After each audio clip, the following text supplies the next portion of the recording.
Hi mga ka-oyster sauce, and happy Valentine's Day to all of you out there. Wow, it's very flattering when somebody remembers you at binigyan ka pa ng kahit ano, hindi ba? Very flattering. Kasi ako naniniwala din kasi ako sa gratitude. That gratitude should be expressed. Okay? So remember that. Ika, tingnan nyo.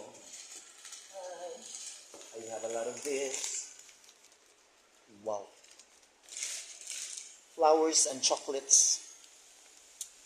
Wow, galing sa mga students ko. Thank you so much sa inyo lahat. Hindi ko na maisa-isa pa ito kasi ang dami. May mga messages pa. Chocolates. Nakakatuwa. Kahit ganito lang ito pero nakakatuwa. Wow. At ang pinakalupit sa lahat ay ito. Ting. Wow. May pa-cake pa talaga. Thank you so much to all the children, the learners, and mga parents no na nakaremember sa akin. Thank you so much sa inyong mga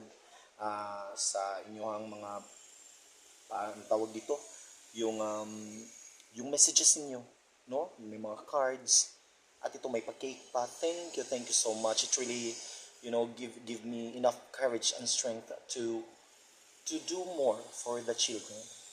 Thank you, and happy Valentine's Day to all the oyster sauce in the world. At ayan na, may pa-Goldilocks pa.